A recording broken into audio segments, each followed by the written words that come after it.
بسم الله الرحمن الرحيم. وقد يقع فيه الخطأ فاحتيج إلى قانون يعصم عنه في الفكر وهو المنطق.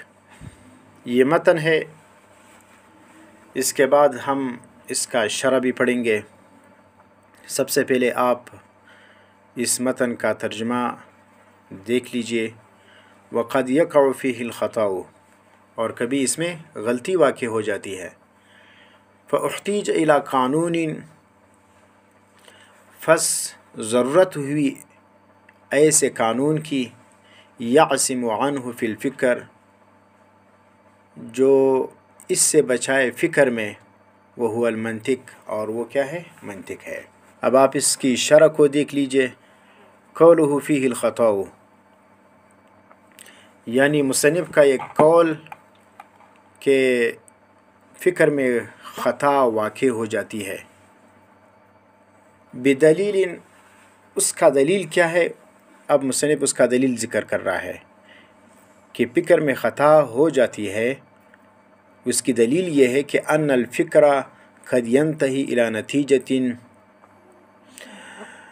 کہ فکر کبھی پہنچتی ہے الى نتیجة، ایک ایسے نتیجے کو، كحدوث العالم، جیسے عالم کا حادث ہونا۔ یعنی ایک منطقی جو ہے وہ غور و فکر کرتا ہے، وہ اس نتیجے پر پہنچتا ہے کہ عالم کیا ہے؟ وہ حادث ہے۔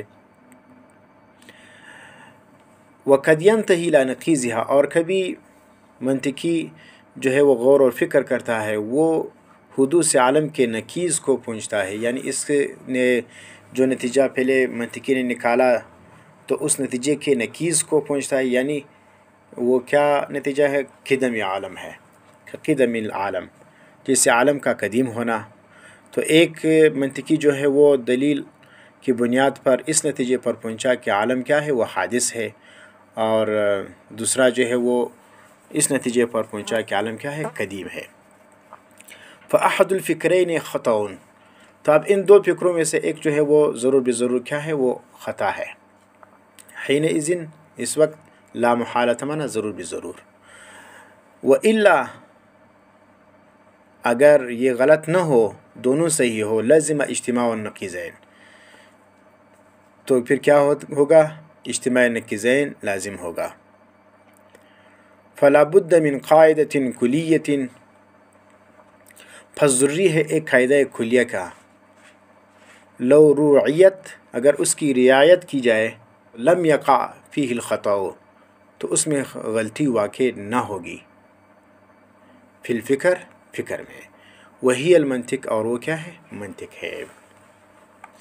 یہ تو عبارت ہوا۔ اب ہم آتے ہیں اس کی مختصر تشریح کی طرف۔ مصنف کا اس عبارت سے مقصد کیا ہے؟ حاصل یہ ہے کہ نظر میں کبھی غلطی واقع ہو جاتی ہے۔ اس کی دلیل یہ ہے کہ ایک منطقی نظر اور فکر کرتا ہے، وہ اس نتیجے پر پہنچتا ہے کہ عالم حادث ہے۔ اس کی وجہ کیا ہے؟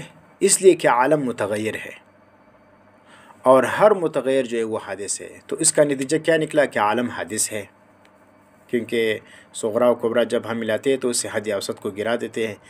حد اوسط جب متغیر کو ہم نے گرا دیا تو نتیجہ کیا نکلا؟ کہ عالم حادث ہے۔ اور دوسرا منطقی نظر اور فکر کرتا ہے، وہ اس نتیجے پر پہنچتا ہے کہ عالم قدیم ہے۔ اس کی وجہ کیا ہے؟ کہ عالم جو ہے وہ مؤثر سے مستغنی ہے، اور ہر وہ چیز جو مؤثر سے مستغنی ہو وہ قدیم ہوتا ہے۔ تو عالم جو ہے وہ کیا ہے؟ وہ قدیم ہے۔ اب یہ دو فکر کے دو نتیجے ہمارے سامنے آ گئے۔ ان دو فکروں میں ایک فکر یقیناً غلط ہے، کیونکہ اگر دونوں صحیح ہو تو پھر اجتماع نقیضین لازم آئے گا، اور اگر دونوں غلط ہو تو ارتفاع نقیضین لازم آئے گا۔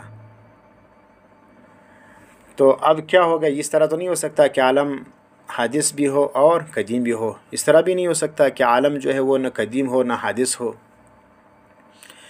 تو پس ضرورت ہوئی ایک ایسے قانون کی کہ اگر اس کی رعایت رکھی جائے تو انسان نظر و فکر میں واقع ہونے والی غلطی سے بچ جائے، اور وہ قانون جو ہے وہ کیا ہے؟ وہ منطق ہے۔ اس منطق کے ذریعے سے آدمی جو ہے وہ فکر میں غلطی سے بچ جاتا ہے۔